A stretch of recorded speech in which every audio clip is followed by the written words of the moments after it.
Hello, everyone. Welcome to College Coaching Network Ambassador Club Live. We are super excited about today's live because we want to be able to talk about HBCUs. If you guys missed the NBA All-Star game, you really missed a great cause that they gave into. Look, Claude is our basketball buff, so I'm gonna let him jump in and talk about what all transpired at the game because I did not watch it this year. I'm so guilty. I did not.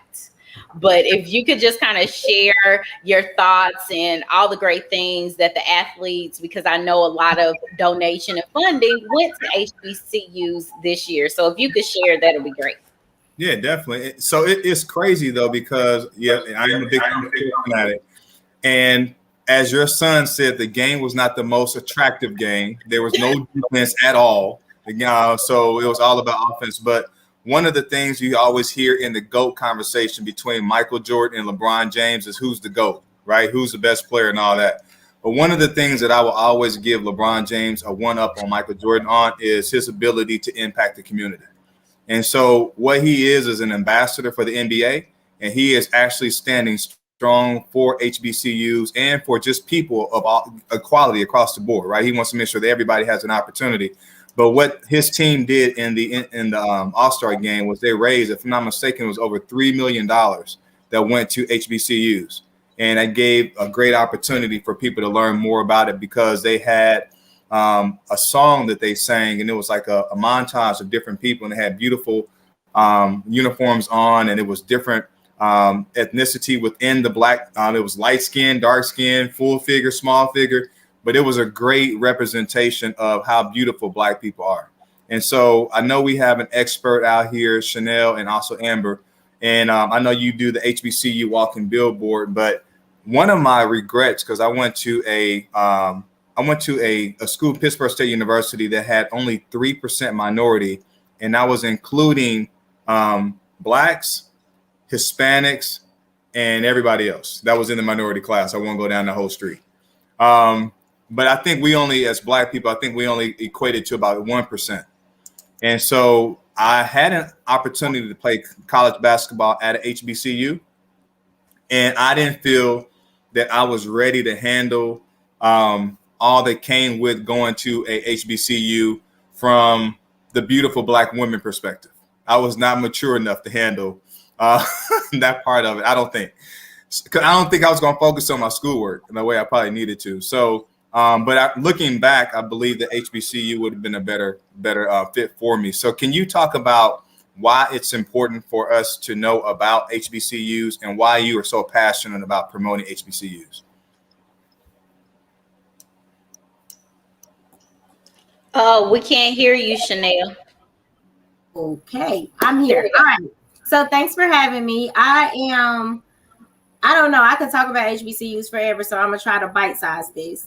I think that the important part of HBCUs in general is to understand that although they offer unique experiences and that culturally they are Black, they are reputable and really fine college options. I think that for me right now, my big push is really term HBCU, and they just like go down this negative path of this school is somehow subpar because it's historically Black, when really it's labeled that just as a term of protection and governmental funding. It had absolutely nothing to do with these schools waking up one day like, we should all band together and call ourselves these. My passion for HBCUs is really rooted in my personal experience with my HBCU. At Fisk University, I found my identity. I found my voice. I got to know what it meant to be Black in a very layered way. It broke up the whole monolithic idea about Black girl from the hood going to college type of deal, and really just showed me that Black excellence was beyond real, that there are pools and lakes and oceans of it across the country in these college campuses. So that's where my passion comes from. I think sometimes Black students especially feel left out of the college conversation because if they're not dribbling a ball or catching a pass, then they are somehow not like mentioned or pictured or featured. But in an HBCU, you are the nucleus, you are the majority. And so it inserts us into the college conversation where we've always belonged, but with us as the center of focus. So that's my passion. That's why I love them. That's good. That's good. Amber, why about you? Go ahead, Mika. I already know you're going there. Go ahead. Yeah, I would love for you to be able to tell the audience about HBCU Walking Billboard, because I know that you have your organization that you're a part of it. So can you kind of tell them where it was birthed from, and just a little bit more about the HBCU Walking Billboard as a movement? Sure. So I'm a teacher, and well, I'm an administrator now, but I started out as a teacher. And early in my career, I realized what I talked about with my students just not seeing themselves in the college convo. So I banded together with my community, and we raised tens of thousands of dollars to take kids on a spring break college tour. But then I transitioned from that school to another school where I went to an 8th grade position. And as much as I love my middle school babies, I'm not traveling with them for a week. That's a whole nother bag of worms. So I brought the HBCU experience to them, and they had to do a recruiter project where they researched the school. Then they presented as if they were a recruiter to try to get their peers to choose their school. And then we culminated that with the alumni coming in. And with that project, I thought, well, how can I make sure that these stay in their face? And it was because of Black History Month feeling really mundane and boring that this movement was birthed. And so I begged people from across the country. I got on social media, I'm really trying to just show my babies different schools. Can y'all send me shirts? And it became a national thing accidentally. And then the next thing I know, it became a community thing. And so people were reaching out to me and some of my peers as a resource for HBCUs. And so it forced me to firm up what I did know with additional information and additional contacts. And then now here we are, we're an actual 501c3 nonprofit organization that promotes awareness of, attendance to, and graduation from historically Black colleges and universities. That is awesome. That's awesome. Clyde, I know you had something to build from there. And there's a lot of layers of what you just said. So I'll back off. Let's go ahead and make sure we highlight Amber, and then we'll come back. Because when you just said three things, they were like bing, bing, bing. But so Amber, why are you so passionate about HBCUs and making sure that, because you do a lot of diversity and inclusion. So how do those two tap in together? Oh my goodness. So where to begin? I guess I'll start with my parents. My father was a teacher at Sumner Academy where I attended, and he was one of the only Black men in this high performing high school. His students, he pushed them towards historically Black colleges, and oftentimes they would go attend, graduate, and come back and tell the tale of y'all have to go to Hampton. Y'all gotta go. Why did I say Hampton first? You have to go to Howard, HU. You have to go to Howard. You have to go to Hampton. You need to go to Fisk, Langston. Get your Black self to a Black university, just because of the Black excellence that was there. And so, kind of in the griot tradition, it was word of mouth to begin. And then I said to myself, how far can I push myself outside of Kansas City, Kansas, without leaving the country? And I said, Howard University, here we come. But also the history behind HBCUs, I keep saying it, Black excellence. And I've got some stats here. So 75% of Black PhDs come from HBCUs. 50% of Black attorneys graduate from HBCUs. 75% of Black military officers come from HBCUs. 75% of Black veterinarians come from HBCUs. 50% of Black pharmacists come from HBCUs. And so just at Howard alone, you're talking about Thurgood Marshall. You're talking about Debbie Allen. You're talking about, oh my God, Kamala Harris. Howard University, strong. HBCUs. It was like coming home to a home I didn't know I had. Everything and everyone from professors to the atmosphere to the tapestry of what Black is was in my face, but also embracing me. I'm about to tear up. Let me shut up. So that's what it does. It gets you ready. It nestles you. It cocoons you in strength and knowledge about yourself, about who you are, how you should be, and where you're going, and how you can bring other people with you. Like Shanelle, Queen, I'm going to be stalking you for Piper, for my school district very soon. And so I just can't say enough about it. Because that PWI, that predominantly white institute experience, for what it's worth, bless them, but it's not an HBCU. It is so crazy to listen to both of you, because I've been conditioned, and I'm gonna say this, and I'm gonna try to tiptoe around this as much as I can. I've been conditioned, like a lot of people. Right, stomp it out. Stomp it out. All right, can you hear me still? Am I breaking up? I'm gonna shut up. No, we can hear you. Okay, I want to make sure I say this without and try to tiptoe around this. We have been conditioned, a lot of Black people, that we're not going to get good education from our own people. Mm-hmm. And that we have to go to where it's predominantly not us to be able to have a fighting chance to have the same opportunity at good education that other people do.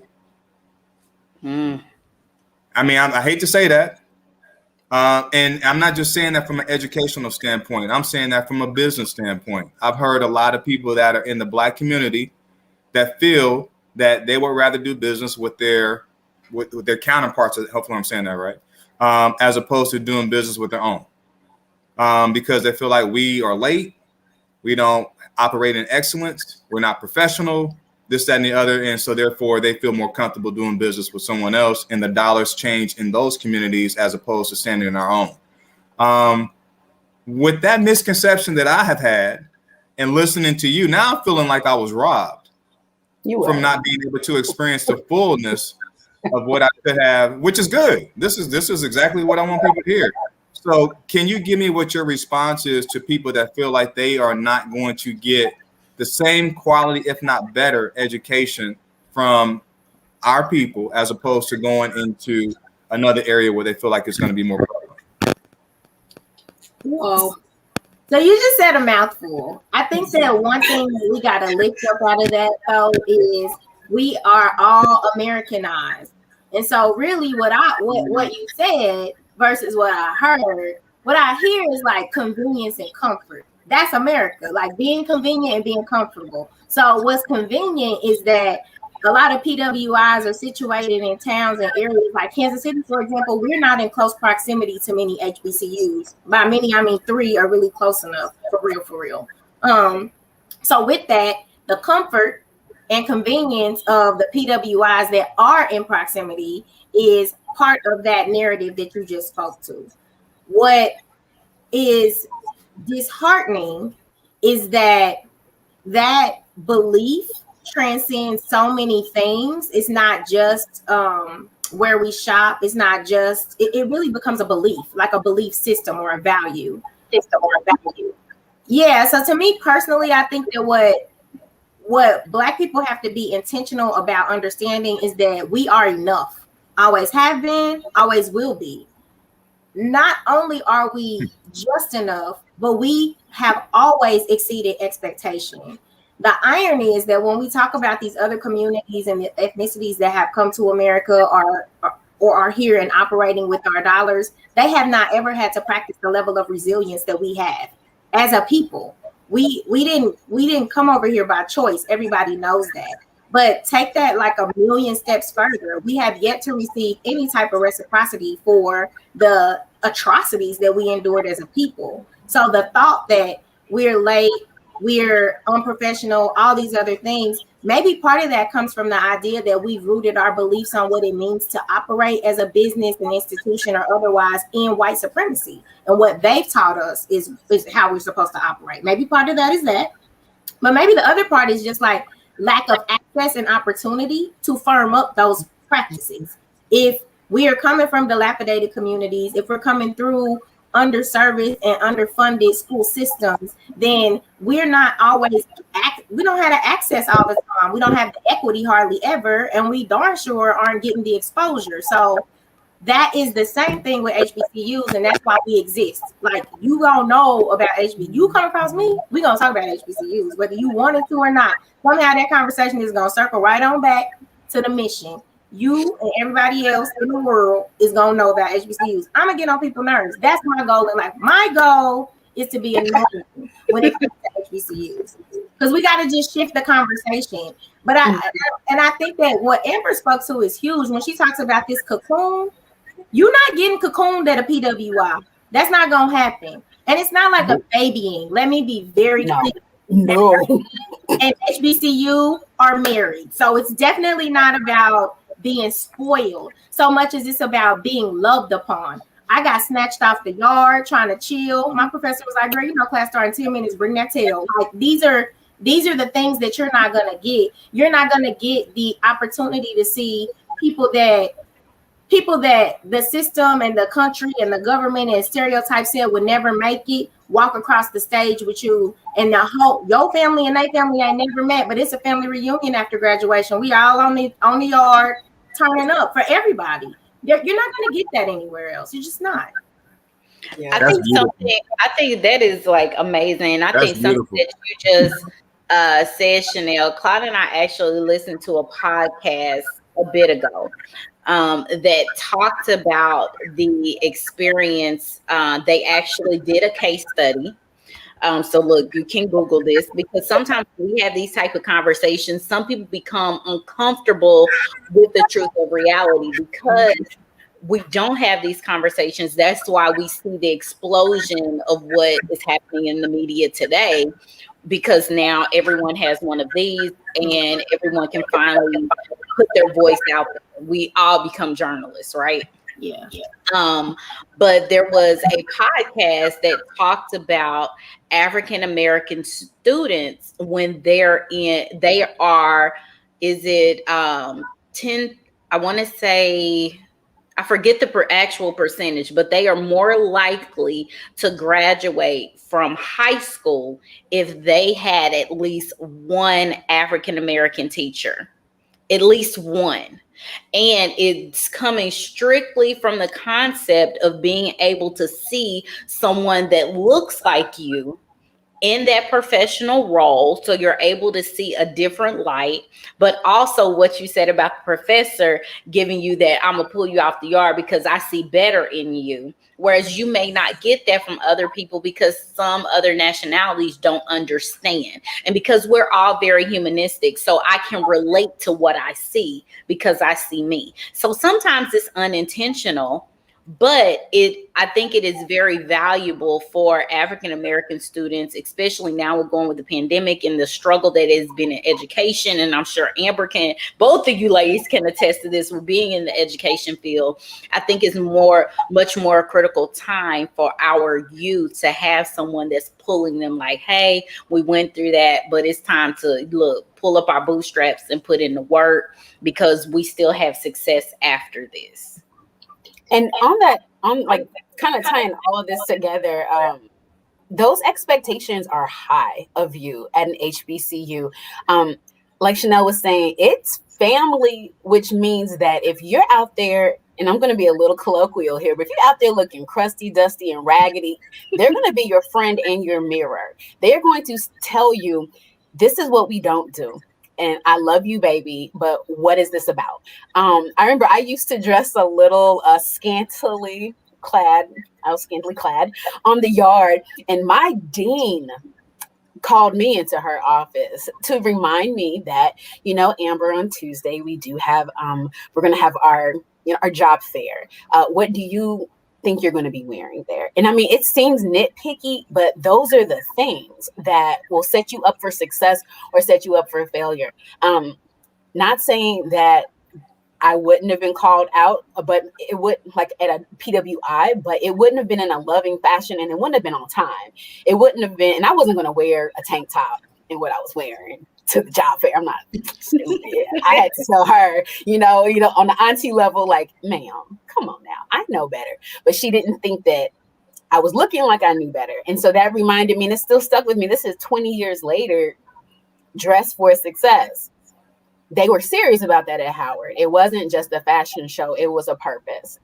So everything, those expectations were high. And that communal that communal success, like Shanelle was talking about, graduation, one person's success, it is a building up of community, leading back to what you were talking about, Mr. Harris, about like, you know, if you go to a PWI, the understanding is, well, you'll be in the right circles to get with the right people to make the right moves. That's not family, though. And before you even walk in that door, or as soon as you walk in that door, oftentimes you are written off. However, at an HBCU, you are brought in and you are strengthened up. And there is power in numbers. The strength in numbers, a 3-strand cord is not easily broken. And so with regards to building up our own communities and our own resources and strengthening ourselves when we have been let down by the system or systemically depreciated, systemically repressed, it's up to us to kind of build that back up. And that happens at HBCUs. Yeah, because I mean, the real question is like, if not us, then who? Right? Like Mizzou's not fishing for white students because white students go to Mizzou. They're not out here like, yo, let's start a Mizzou walking billboard, because they don't have to. But if not us, if we don't choose ourselves, then who exactly are we expecting to choose us?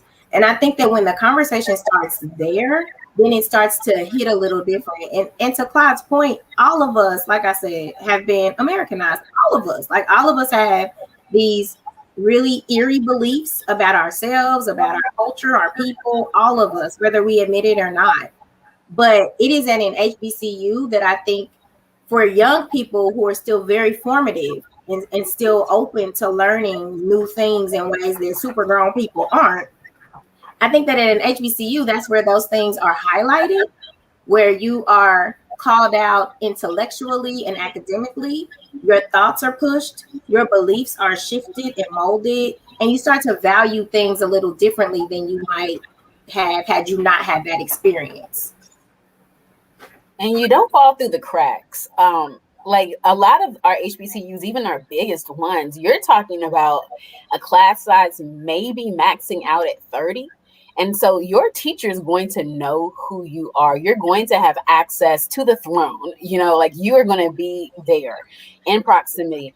And I think I talked about this one of the last times we all spoke, but Dr. Kagwa was the guy on campus at Howard in the journalism department. And he packed us in his car, took us down to downtown DC, Washington, DC, and we had a story that we had to chase. And he was like, go talk to 5 people. This is what a journalist does. And don't come back until I see your notebook is full. And we were like, but Dr. God, will you just go throw us out? It was like, yes, you can do it. Goodbye. I will be right here. Bye. And so that push, that excellence, I wouldn't have gotten that in a classroom of 200 or like at Mizzou or KU or, you know, that's just not going to happen there. You know, one of the things I want to add to the conversation that is just refreshing that you guys said, when you are a 17-year-old or 18-year-old and you're graduated from high school, I call those formative years. You have so many people that they go to college, they still don't know what they want to major in. They're still taking a lot of gen ed classes, and having the community, having the love that you guys just said, and having the support is a lot of times what the kids are missing, because when they leave their parents, they're now, you know, the parents are sad because their kids have left. You know, the kids are trying to prove that they're strong and independent. So they're like, Mom, you know, it's going to be okay, you know, but behind closed doors, because I was that kid, I was crying. I'm like, man, you know, I'm missing my mom, you know, all those things are going on, right? But at the same time, you still are looking for community. Now, thank God I was able to play basketball and I got my community from the basketball team. But what about those students that go down there just on academics and they don't know? I went to the FCA, the Fellowship of Christian Athletes. I didn't find my community there. I'm a believer, but I didn't find my community there. I didn't find anybody in there that gave me what I was looking for. I went to umpteen churches looking. I remember one of the ministers there actually preached about the running back. I thought the running back was the Lord after he finished with his sermon, because the running back, he was amazing, but the preacher liked the running back, I think, just as much as he liked JC. And so it was crazy. It was crazy. But my point is, as a student, you're looking for community, you're looking for support, You're looking for love. You're looking for just people that you feel like you can connect to. And so looking at an HBCU, you don't see any of the things you guys just said on a brochure, but those things are in the fiber of what you get when you go to HBCU. And if somebody would have clearly communicated that to me, I would have thought twice before going to a PWI, to be honest with you. I'm sorry, Clark. I was just going to say, I think the essence of what you just said is really evident in the alumni. Like, I have a cadre of college-educated Black friends, and those of us who went to HBCUs rep differently. Like, the love is hardcore. There are no question marks. Homecoming is a budgeted item. Like, this is just who we are as a people. Our pride for our schools resonates in a way that Black students who attend and graduate from PWIs don't necessarily get that same experience. And I see that many are starting to have Black alumni weekends during their homecomings, really just to try to create that sense of community that is automatically a part of the program at an HBCU. Nothing to create, they're already. But the other part to that is, like, when you talk about the brochure or the things that aren't on the brochure, I think that HBCUs are becoming a lot more intentional to have their marketing speak toward the diversity that they've always had as well. Because again, there are arguments on both sides of the HBCU community. Does the term HBCU do us more harm than good?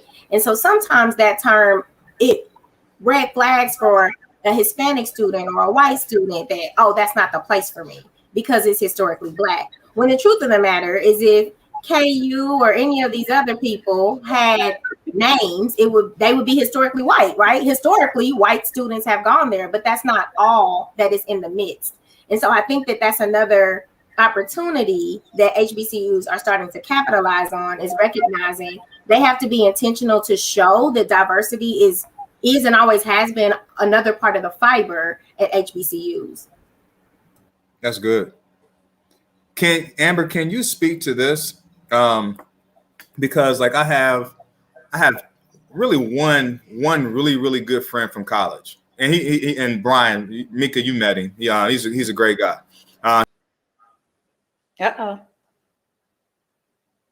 He'll be back. We'll keep moving. So look, I'm sure he'll be back any second now, because I know who he's talking about with Brian. So one of the things I wanted to kind of unpack when you were talking about that, because some students, again, may not understand. I know some students struggle with, because my daughter, she goes to a PWI.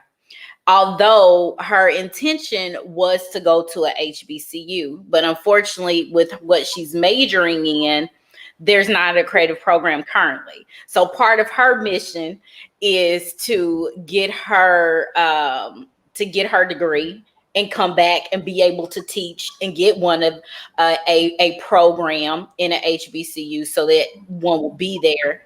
There won't have to be a repeat. That's one of her missions. But look, Clyde, I'm gonna let you finish your story and then I'll circle back. Yeah, I was talking about a white nerd and a Black nerd, and I got blacked out. So that's go figure.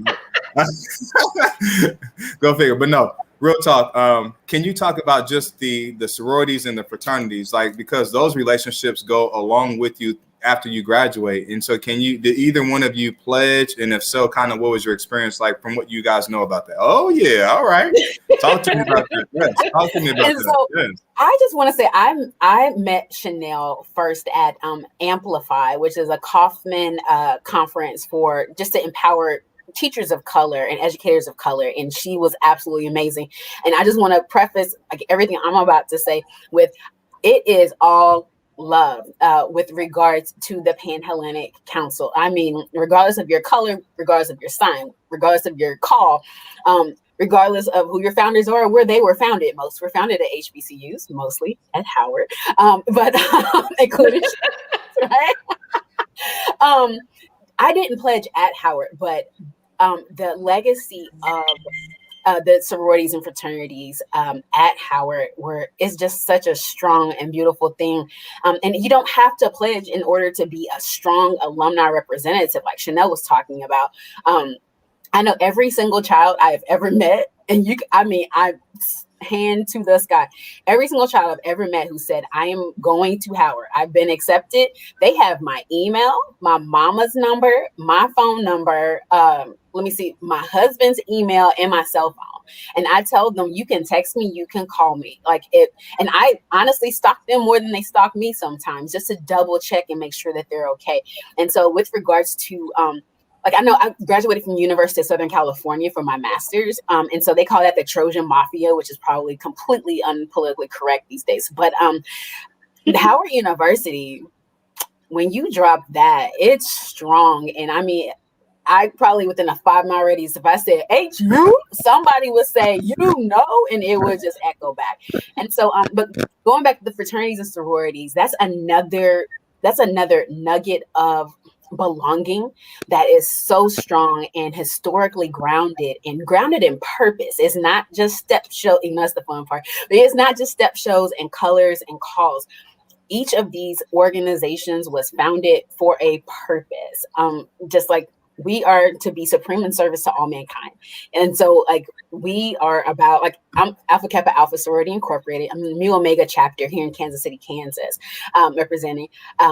But we care about not just our community, but humanity at large. And it always comes with a deeper purpose. And so that HBCU experience is not just skin deep, literally it is soul deep. It goes into your purpose, into your function, into your professional life and your personal life. And I want to just carry that thought a hair further. When I went to Fisk University, I wasn't really sure about the whole pledging thing. I am one of those, I'm me, and I don't need nothing or anyone to define me. That's who I've always been. But one thing that I can say about the sorority and fraternity life at an HBCU versus a PWI is I was one of the few to pledge as a sophomore. That's kind of early. But at that school at that time, what really resonates as the memory for people who are not a part of your organization or who are not a part of any organization is the probate show. Probate shows at HBCUs are performances. It's you might as well have pyrotechnics. There were 16 of us and we probated on motorcycles. They got a motorcycle crew out of Nashville to have us ride on the back of them with helmets on. And that's how we were revealed. Who does that? The Kappas came out one year in a helicopter. A helicopter landed on Fisk University's campus and Kappas came out of it. This is the extremity of the probate show. So when I came home for a probate show here, I was confused because I didn't really know what was happening. I didn't know what it was. I couldn't tell what that was. And it wasn't the lack of production. It was the lack of preparation, the lack of regard. But then I thought, okay, this is an HBCU tradition. This is a ritual. You have to upstage the year before. You have to, these are all things that we must do to uphold the tradition and the legacy of an HBCU. So if you look at photos, black and white photos from years back, you will see the intricacy of the sorority and fraternity process on an HBCU campus. They were dressed to the nines, all dressed alike.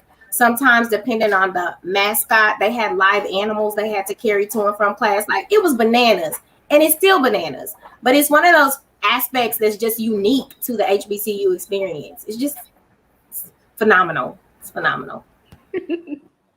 In conclusion, one, I love you guys. Your spirits are just amazing. Both of you are just amazing. I get the privilege of working with Mika every day, so it's always a blessing. But I love just who you guys are as people, regardless to what you know.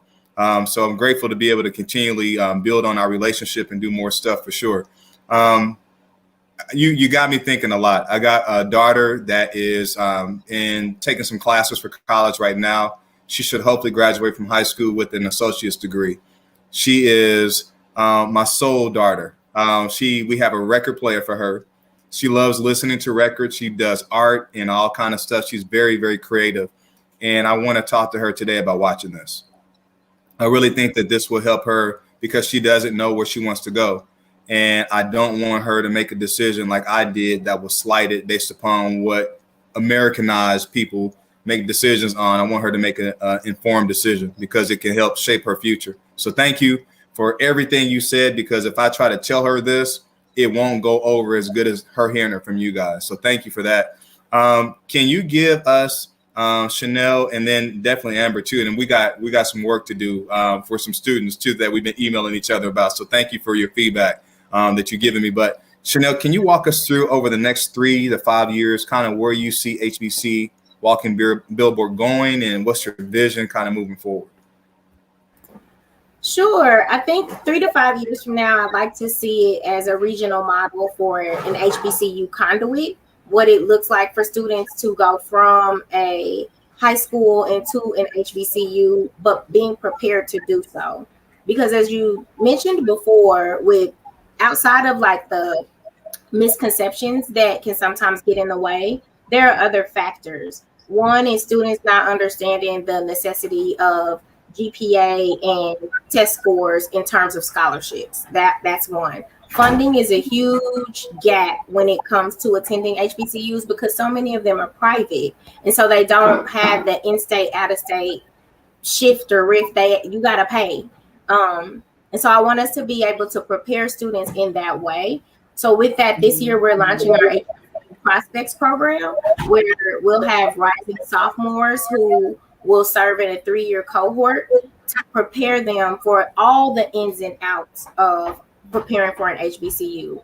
I think another part too is informing families. So we want to be a model that helps families come into the fold of truly understanding what it means to send their student to college A, but to an HBCU B, because again, Kansas City's proximity, we're far from many. And as a parent, that can be very scary. And so we want to be the go-to place that's like, your baby's going to be fine. Trust us. And then finally, I really want us to get to a point where here in Kansas City, we have the Negro League Baseball Museum, and then we also have the American Jazz Museum.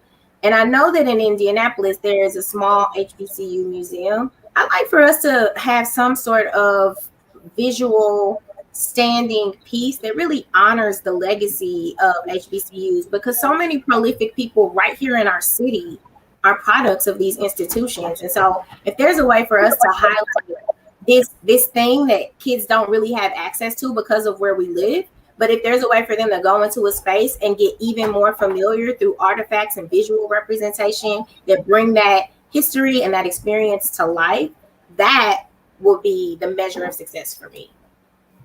That is phenomenal. Yes. Yeah, we want to be an intricate part in helping you push that vision forward, because we need it, and we don't need it in 3 to 5 years. We need that now. So we want to help you make that happen sooner than later. Amen. Amen. Yeah.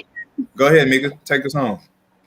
So there's several things that were talked about throughout this conversation that I want to highlight in the recap.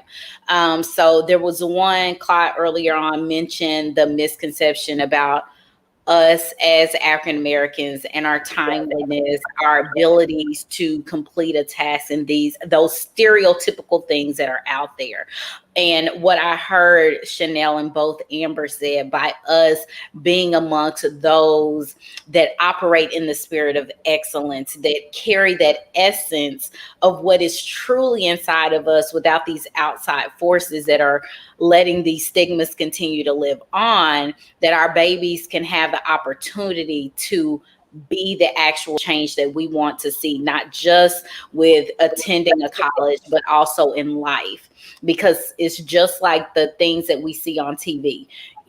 There's these images that are played over and over. Oh, those, they steal, they do this, they do that. No, the part that you're not seeing is they are professors, they are educators, they are business owners and community leaders and vice presidents. These are the things that we want our babies to see. And I feel like that was the value of this conversation, because you don't know what you don't know.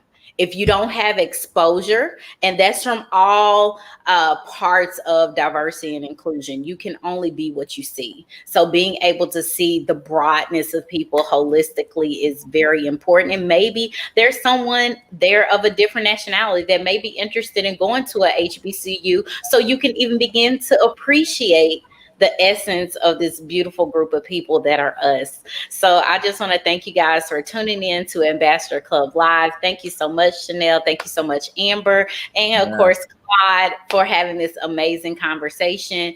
And if you are a student that is thinking about what college to select, check out HBCU Walking Billboard online. They do have a website so that you can get more information, even connect with those. If you're Howard University, look, want to go, thinking of going, you got to accept it. Look, Miss Amber has already said that she's trying to be your support agent. So thank you so much, guys, again, for dedicating your time and your passion for helping our youth become successful.